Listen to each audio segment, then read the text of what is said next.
Back to you on how they've bowled this morning very shortly, but we were saying Arsenal had a good start at the Etihad, Will Perry, and then... Yes, all that Arsenal pressure, and it's Manchester City who lead after 7 minutes. A beautiful ball from Bernardo Silva, pinged it out wide right to Gabriel Jesus. Silva followed it up, played it back to Jesus, who got 2 assists against Norwich, whips it into the far post, and there was Ilkay Gundogan who rose above Callum Chambers. Callum Chambers jumped, Ilkay Gundogan was lurking, headed past Leno.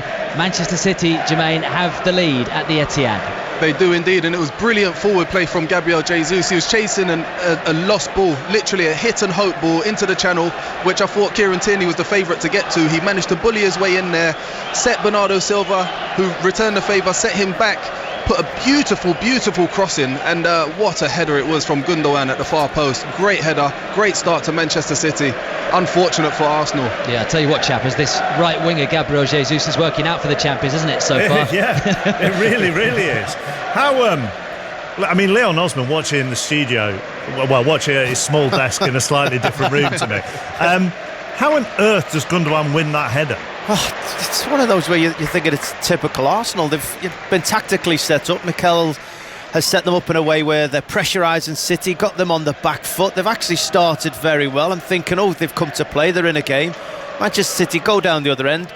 Arsenal force a cross. Oh my! Right it again. Arsenal force them to cross the ball, which you'd say for Manchester City up against 3 centre-backs of Arsenal. Cross the ball, we'll win them. And Gundogan manages to beat Callum Chambers at the back post. It's from a manager's point of view, asking your centre-backs to defend, that's bread and butter. You'd be so frustrated as a manager to set that up and then have that happen to your team. It's really poor. Ozzy, that's like you beating me in the air. Well, that is exactly it, Jermaine. That didn't take much. You didn't have a head. Andrew Allen, who tweeted only 89 minutes ago, has now tweeted, "Oh well, game over." Back to the Etihad. Explain everything that's gone on, Will. I love this. This is what Five Live Sports all about, isn't it? It's absolutely frantic, but it is still 2-0 Manchester City. Martin Atkinson held play back, and there was a VAR check, Jermaine, for a foul from Emerick Laporte on Callum Chambers, who was down for quite a while, having a bit of treatment as well. Just explain what happened there. It was quite high with his hands, but it's been overruled and the City goal stands. Yeah, it's something that we see all the time. The City player's got his hands up to push the Arsenal player away, and the hand's just a little bit higher, that's all. It's not a foul, it's not anything worse than what we've seen before. I think he just made a massive meal of it, trying to get his team back in the game and get the goal chalked off. But honestly, as you touched on before, the defending from Arsenal was absolutely scandalous. The ball went past 3 players, 3 Arsenal defenders, and each one of them mishit it all the way through to Torres, I think it was, to put the ball into an empty net in a sense. It was unbelievable defending from Arsenal. Shocking. Chappers, here comes Ferran Torres again down the right hand side, wins a throw in for Manchester City, which he's going to take quickly and doesn't, and it comes back to Bernardo Silva. But look, I mean, the Arsenal fans do not need reminding. This could be a 9th consecutive Premier League defeat against Manchester City. When you look at the last 11 games against them in all competitions, Arsenal just have that one win at Wembley in that FA Cup semi-final, and City, the champions, look like they mean business today, 2-0.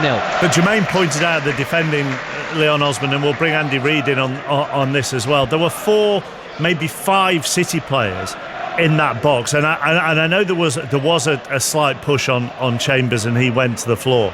But if you're playing 3 at the back, 5 at the back, you should be able to cover 4 or 5 players in your own box, shouldn't you? You should, and it's just soft. Again, if I'm playing against Manchester City and I get them to cross the ball, I'm thinking we've done our job. You don't want them finding pockets of space and really turning you.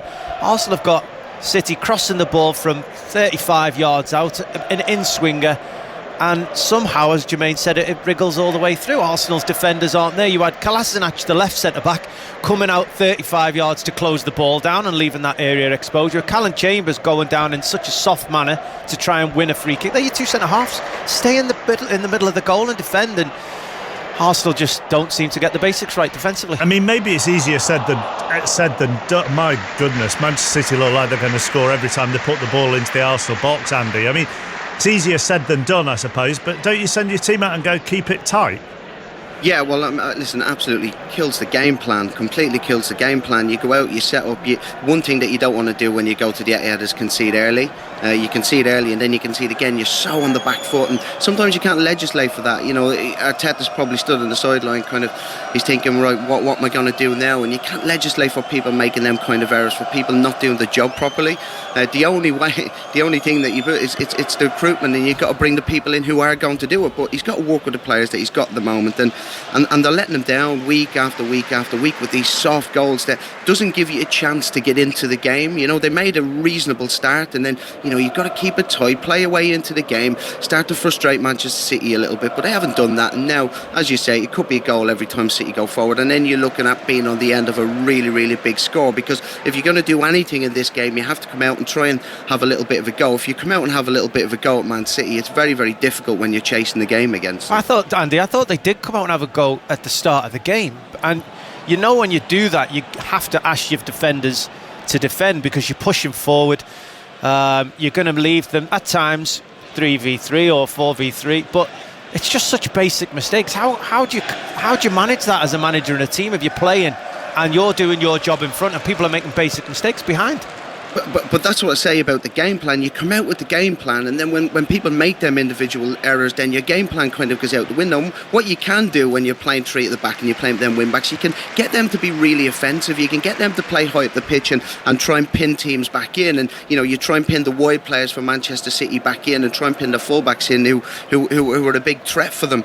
But when you go 2 goals down and you're chasing, you're just always on the back foot, and that's why it's so important to kind of not give away them silly goals. It's never good to give away any goal, but to give away them silly goals and really unnecessary goals, because Arteta, as I said, he'd be on the touchline, be scratching his head going, we've made a good start to the game, sloppy errors kill us again, and now we're in all sorts of trouble. What is he doing on the touchline, Will?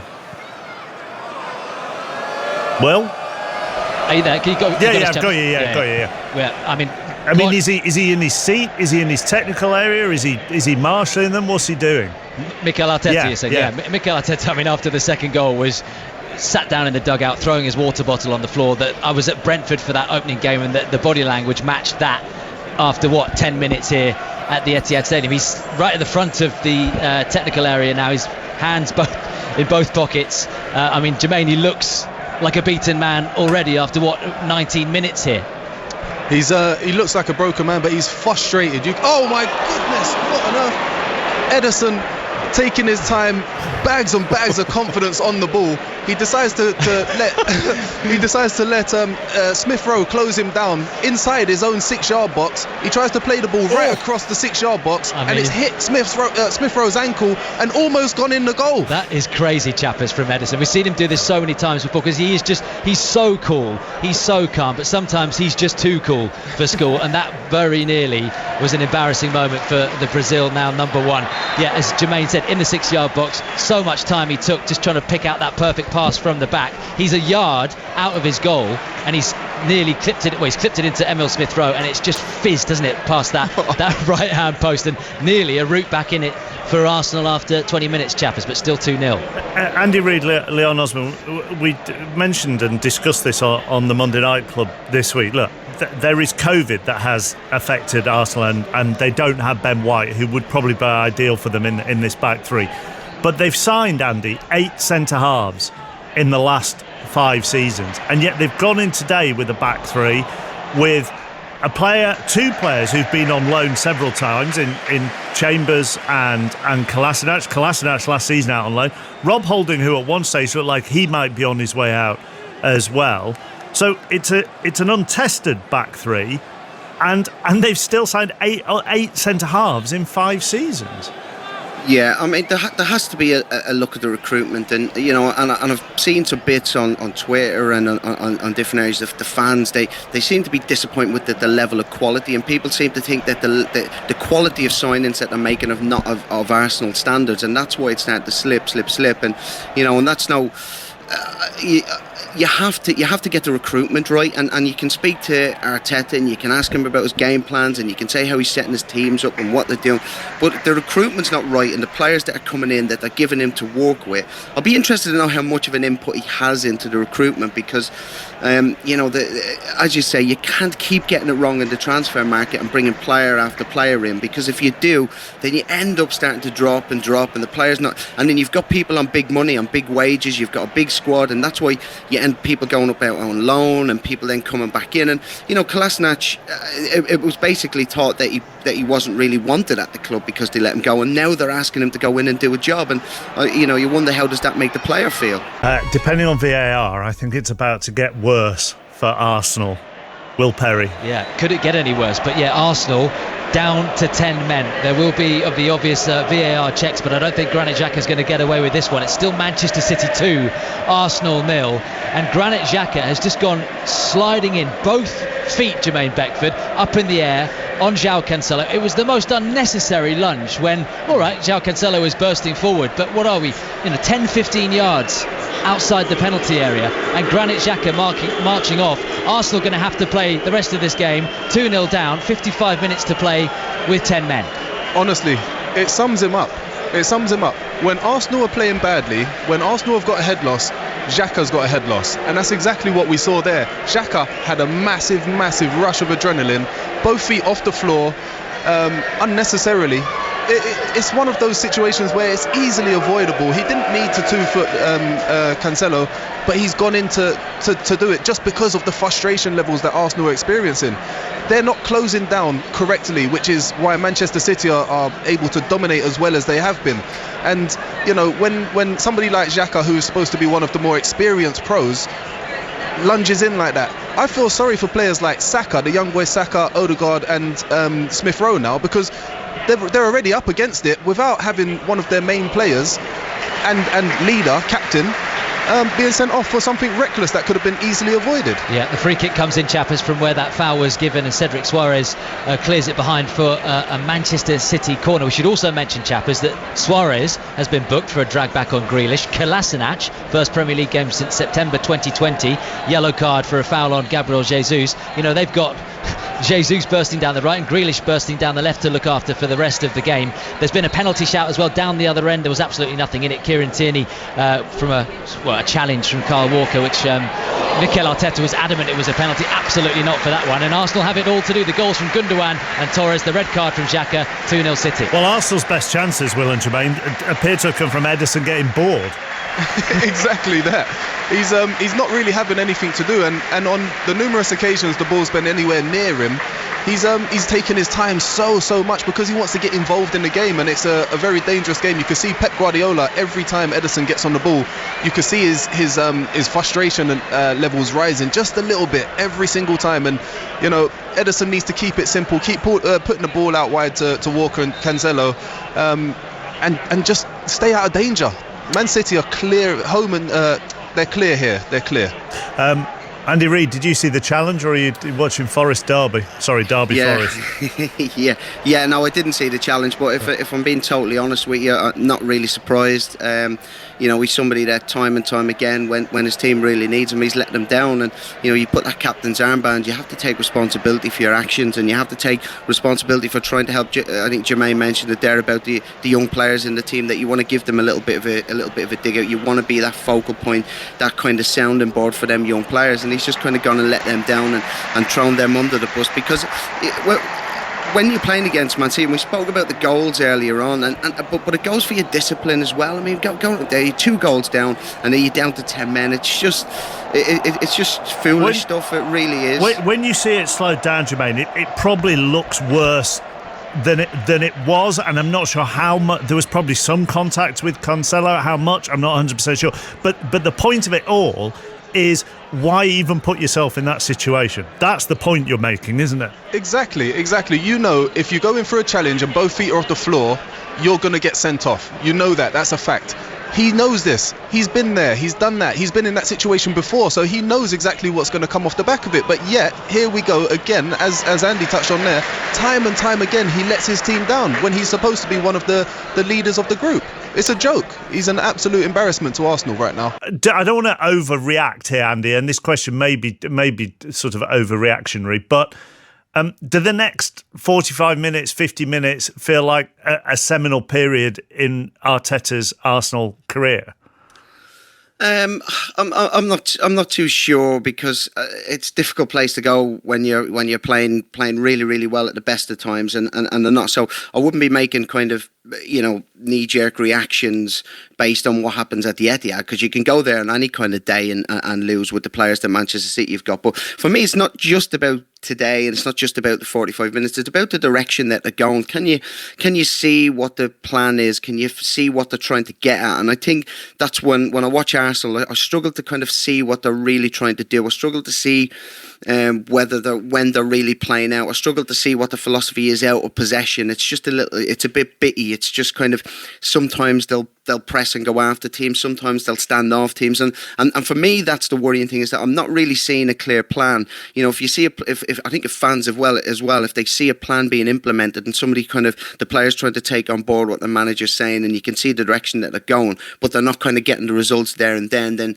you put up with it a little bit, because you can see where he's trying to head with the team. I'm not too sure I can see that with Arsenal at the moment. Do you have anything for me, Dave, on red cards just the or Arsenal Xhaka? thing, I think it's quite a difficult one for them, because as we're sort of saying here, the new players that have been brought in, they're not starting today. But at the same time, I agree with Andy that there's been times where we've seen what Arteta's doing, and then times where we haven't seen what Arteta's doing. Hold on, let's go back. Will. And here we go, the more narrative that Manchester City don't need a number 9, because the Brazilian man wearing it, Gabriel Jesus, has made it Manchester City 3, Arsenal 0. All the work, Jermaine Beckford, done down that left-hand side from Jack Grealish, who we mentioned earlier. Cedric Suarez on a yellow card, can't touch him. Grealish bursts into the box, puts a low cross in, and there's Gabriel Jesus falling to the ground. Brilliant finish, bearing in mind he is falling with his left foot to turn it past Leno. And look, if it wasn't over with City 2-0 up and having that man advantage, it certainly is now, isn't it? Absolutely, honestly. And it all started from Ederson as well. He put a simple pass right the way through the middle of the pitch, bypassed the whole of Arsenal's attack, the forward players and the midfield players, to Rodri, who managed to turn and run about 30 yards unaided. Nobody's anywhere near him. Put a lovely pass out wide to Jack Grealish, who shows nothing but confidence, pure confidence seeping from him. He managed to get past Soares, obviously, as we've touched on before. Soares can't go anywhere near him because he's already on the yellow card. Drift past him, put a lovely pass on the plate to Gabriel Jesus inside the 6-yard box, and as you'd expect from Manchester City's number 9, boom, and straight the back of the net's rippling. Chappers from the kickoff. Arsenal lose the ball, and there is just so much pressure on that Arsenal backline. They just can't cope with the intensity from the champions. I know they're down to 10 men, and I know they've lost Xhaka from the midfield, but that ball that Ederson played, it might have been into Ferran Torres, actually. Ferran Torres, sorry, yeah. Who then turned and ran 30 yards with it. That kind of ball was being played by Chelsea last week into the feet of Lukaku, 30 yards into his feet, nobody anywhere near him. Here comes City again. Chappers, sorry to interrupt. Ferran Torres trying to chip a ball in. They're just queuing up these blue shirts. There's Grealish, floats the ball to the far post, and it's Kolasinac actually gets a head on it back for a Manchester City corner. As you would expect, I've played against 10 men before, and it's been so difficult to break them down, because every single player gets behind the ball, every single player knows their job and their role. Whereas now, against Man City right now, it doesn't matter who you're playing against, you should be difficult to beat. Obviously, you know you're not going to win the game, you're 2-0 or 3-0 down right now at the Etihad, but this is all about self-preservation. You've got to look after your team. Goal difference could be a major factor, and we can't see it here. It's so easy for Man City to break down this Arsenal defence. And Chappers, it's worth reminding everyone as well, of course, it could be nil point. Well, it will be nil point, won't it, for Arsenal going into the international break. After the international break, if we're looking forward for Arsenal, Norwich, then Burnley, Wimbledon in the EFL Cup, and then Tottenham, a North London derby with Harry Kane to come at the Emirates. They're must-win games already, aren't they? Norwich and Burnley, with the score could be ending. We're something we need an abacus here at the Etihad. I mean, this midfield, Andy Reid, looks at the moment like it's Ødegaard and Emile Smith-Rowe. Yeah, it's not the most robust midfield. The players that like to get on the ball and that like to create, they like to play in them forward areas, but and it's not giving them an opportunity to be able to do that. They're just on the back foot. I mean, there needs to be a little bit of a shift, but it's a shift in mentality. It's a shift in mentality of being a bit stronger and being a bit more together and make it difficult. And Jermaine touched on it there. We've played against 10 men before where they really get in, they make the shape nice and compact, and they make it difficult to break down. And you almost say, right, let them have possession, let them pass the ball along the back, let them pass it through midfield. We'll keep a nice kind of mid to low block and try and frustrate them for as long as we can. But it doesn't seem to be happening that way for Arsenal. border. Hold that answer. Let's go back to the Etihad. Will Perry. Well, it definitely gets worse for Arsenal now, because it's Manchester City 4, Arsenal 0, and it's a beautiful strike from Rodri, who's had to watch a lot of football from the bench with Fernandinho playing, but gets a start today, as he did against Norwich. And Jermaine Beckford, he's hit an absolute beauty to put this one completely out of sight. And if you're just tuning in to 5 Live Sport, Arsenal down to 10 men as well. Granit Xhaka showed a straight red card before the break, but Arsenal just couldn't get near the ball. It comes out to Rodri, who's played in on the edge of the box, and Rodri just curls it past Bernd Leno. Lovely build-up, Jermaine, from Manchester City. It's the perfect goal, and it's going to be the perfect afternoon for the champions. Absolutely phenomenal finish that was as well. Manchester City are toying with Arsenal at will. They're passing the ball from left to right, front to back. Arsenal players can't get anywhere near it. They end up popping the ball in towards Torres, who was inside the 18-yard box, just inside the 18-yard box in the middle.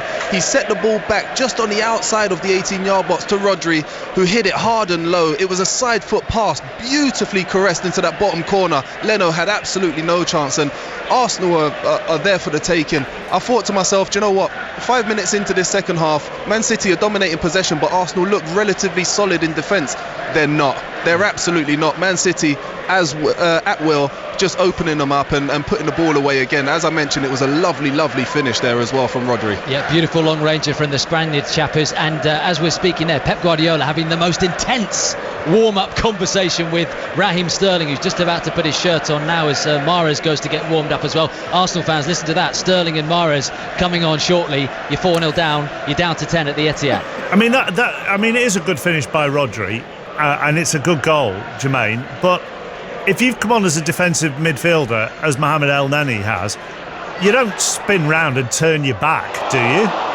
No, you don't.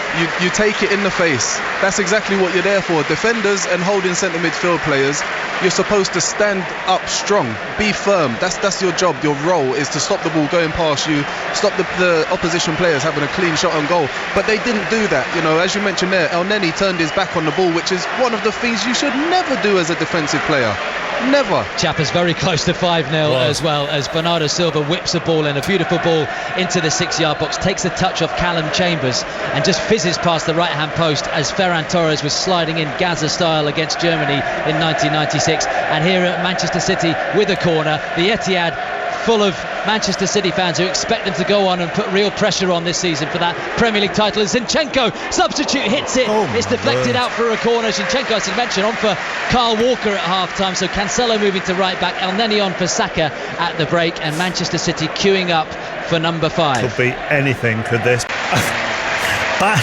But every time I leave you, Will. Every time I leave you.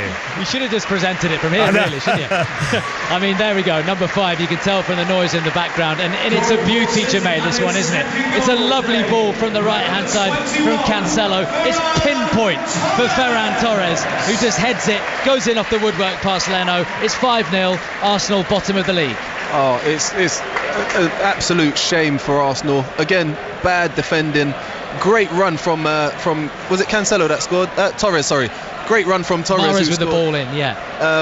And again, similar to the first goal where Gundogan scored and beat Chambers in the air, this one is very similar, where he managed to get in front of the defender. Again, something you shouldn't see. You know, defenders shouldn't be getting beat in the air by somebody that's half a foot shorter than them. But you know, we've seen it a couple of times today, and I wouldn't be surprised if we did see another goal, because Manchester City today are on absolute fire. Yeah, a couple of minutes to go then, chappers. It's 5-0. It could be 7.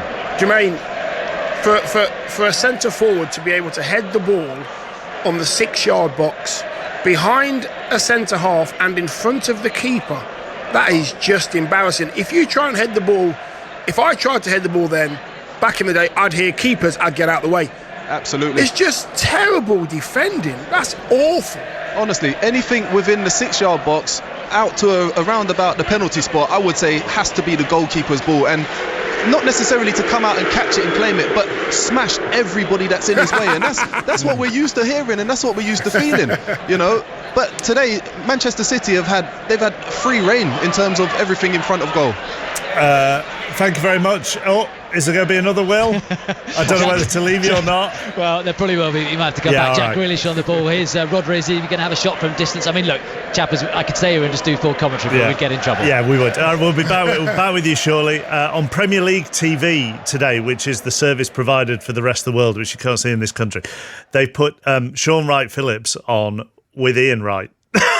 So they've got father and son, and Ian's just put on social media in the last 5 minutes a lovely little touch of him shaking his head and looking furious, and Sean getting out of his seat, walking to the other side, giving his dad a hug, patting him on the back of the head, and then walking back to his seat, which you can find on social media, which is a really, really nice touch. We have to keep reiterating, Statman, that Arsenal are down to 10 men in this game, but I've just been sent a stat that has said they've had 18% possession for the match and just 44 passes completed in the second half.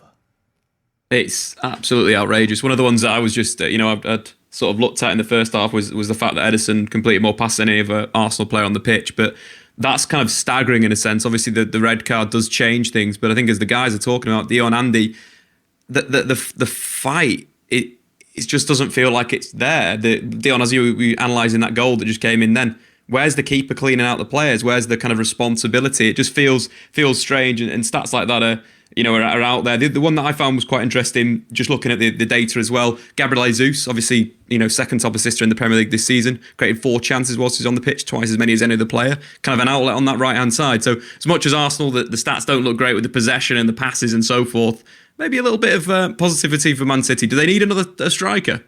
You know what, Statman? Whether they do or don't, they'll always score goals because they can spread the goals so far across the side. It makes no odds at all. I just believe that when you're playing like Arsenal are playing, they're down to 10 men, understand that. But what really frustrates me about Arsenal is when it's not going well and they concede a goal or they concede 2 goals, there's no players that are pointing at each other. You're not being held accountable for your actions or lack of actions. You've got to be told that you've done something wrong when something goes wrong. And at the moment, and Andy will tell you this, Andy would have played in sides where you do something wrong, Andy didn't cross it for me, I'll tell Andy, get the ball in the box, I need to score goals. I just can't see anybody pointing the finger for Arsenal. That tells me that nobody wants to take responsibility, Dave. The reason for that, though, Dion, is because they don't really want to have a go at somebody because it could be them making that same mistake or making a similar mistake in a couple of minutes' time. So they think, I don't know, it could be me in a minute. So I don't really want to have a little go at my teammate. And that's not conducive to making, to creating a good team environment, to creating people who are held to account. I'm trying to be as balanced as possible here, or I'm trying to be maybe as kind as possible and go, they've been down to 10 men since 35 minutes against the champions who could do this to anybody with 11 men within reason. Yeah, of course they could, without a doubt. And it's going to be difficult, but application should be bread and water for a footballer.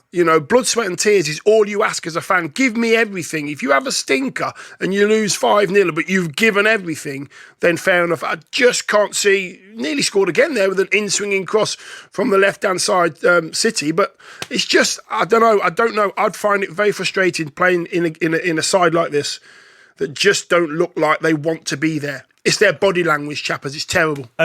Because you continue to be balanced and fair, I suppose, Andy. You go, well, last week they were beaten at home by the European champions who'd just spent nearly £100 million on a striker. And yet there'll be other people who go, but Arsenal, certainly last weekend, I don't know if it's changed during the week, but Arsenal had spent more than any other Premier League team this summer. And maybe we need to start taking it. Maybe we need to start looking at the views that Arsenal. Well, they're not. It's not a view. It's a fact that Arsenal are not the club that they were. Not the club that they were. That's wrong because Arsenal's a massive club. Yeah, they're not the team. Yeah, they're not the team that they were. And they're quite a way off it. They're not probably at the moment even kind of pushing for. And I know where they are. It's a false position. They won't be in a relegation battle. They will pick up points and start to climb the table. But for me, they're not really a top 7 7 or 8 team at the moment. If I'm being and that's totally Arsenal. honest with That's Arsenal you're talking about, really. You know, you're talking about Arsenal Football Club that possibly had in the top 3 best sides that the Premier League's ever seen, and they're not even spoken about in the top 8 teams. But let's bring Will and Jermaine in, who are at the Etihad. And whilst Andy's probably right, you would say that they aren't going to be in a relegation battle. I mean, there's a lot of common sense would tell you that they aren't going to be in a relegation battle, whatever your eyes are telling you at the start of this season. What might change, Jermaine, is the perception of other sides when they are playing Arsenal. So as Will says, Norwich go to the Emirates in a couple of weeks. Norwich might think, well, we've got a chance here given the start Arsenal have had in their fragile confidence. Burnley would always think they have a chance at home against Arsenal because of the nature of Burnley. But they'd think that even more, wouldn't they? They would indeed. And Norwich especially, having seen they've just come up as Brentford have, and seen how well Brentford played against Arsenal, they're going to be full of confidence coming into this game. Obviously, Burnley, they're a problem for anybody at the best of times. You know, they're a very physical side as well, which Arsenal have struggled with massively today. I think the time of invincibility around Arsenal has disappeared, and I don't think the many teams will be travelling to the Emirates or welcoming Arsenal and worry about it. If I'm honest, I think they'll be looking forward to it more so than anything. Are the Arsenal fans?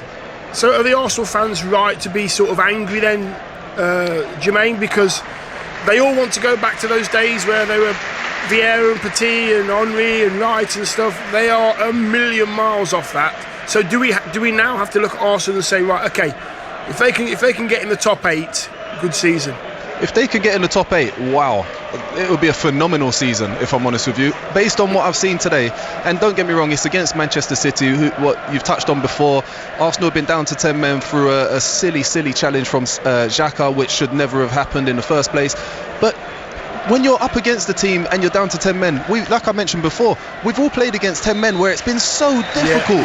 This hasn't been difficult at all. They've made it really, really easy for Man City today. So they've got a big there's a big building process that needs to happen. And there we go, there's the full-time whistle. Manchester City 5, Arsenal 0. So City in front after 7 minutes. 1-0, Gabriel Jesus, lovely cross to the far post, and there was Gundogan lurking behind the jumping Chambers to head past Leno from close range. 2-0, City doubling the lead 5 minutes later. Poor Arsenal defending. The champions a quick free kick in midfield before Silva crossed it into the box. It took a deflection off Suarez, and the unmarked Torres was there to tap in from close range. 10 minutes before the break, Arsenal down to 10. Xhaka's 4th red card of his career, diving in with both feet off the ground. A clear red card. Martin Atkinson no choice for that tackle on Cancelo. And then just before the break, Ederson, a beautiful ball to pick out Torres, releasing Grealish down the left, the £100 million man running at Chambers, picking out Jesus, who just slotted in for 3. 4-0, Rodri's long ranger in the second half, low into the bottom right corner before Mahrez made it 5 with a cross to Ferran Torres, who header just settled and nettled into that bottom left-hand corner, in off the post. Look, Jermaine, you've said it there as well. You know, Manchester City, they've won their last 3 games 5-0 at the Etihad. It felt more the story was about Arsenal today. No one expected them to come here and win, but no one expected it to be as dramatic and as effortless as this. No, and I think it's all about the performance-wise. And I'm just looking over in the far corner now where the Arsenal fans are, and the Arsenal team have walked over there, and the fans are applauding. Well, the fans that are left are applauding. I don't actually know why.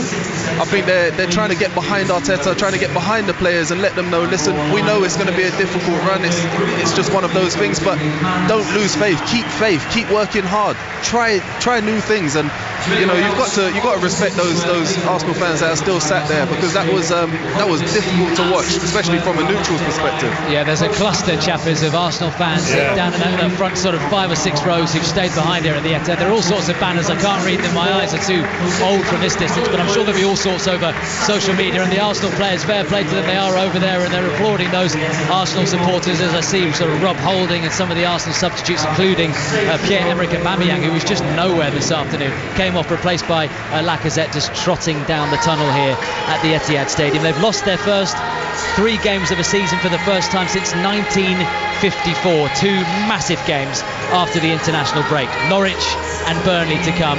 As for City, 5-0 winners, top of the league. Arsenal, as it stands, bottom. I think, Dion, we were looking at the monitor as well, it looked like Kieran Tierney and Martin Odegaard and El Neni were the three who sort of led that applause of the Arsenal fans, and they stood still, did the Arsenal players. The 7 or 8 of them that were there stood still and applauded those Arsenal fans and looked directly at them for a good 30-40 seconds. Yeah, it was very much a sort of an embarrassing posture, wasn't it? As if to say, we're really sorry about that performance, we were terrible. I don't know when did it start, when managers came on the pitch, started shaking everybody's hands, saying well played. If I'd lost 5-0, if we'd lost 3 games in a row, whichever club I'd been at, I'd be terrified to get back in the dressing room. Terrified, because the manager's going to, really go down. Tell you off. Tell me off, yes. I had to choose my words carefully there. But you should really be scared to go in the dressing room because you've been terrible again. Honestly, it's just really poor. Arteta went over and applauded those Arsenal fans that had remained as well at the full-time whistle, shook the hands of all the officials. Remember, earlier in that first half, Martin Atkinson had shown a straight red to Granit Xhaka for a 2-footed challenge on Cancelo.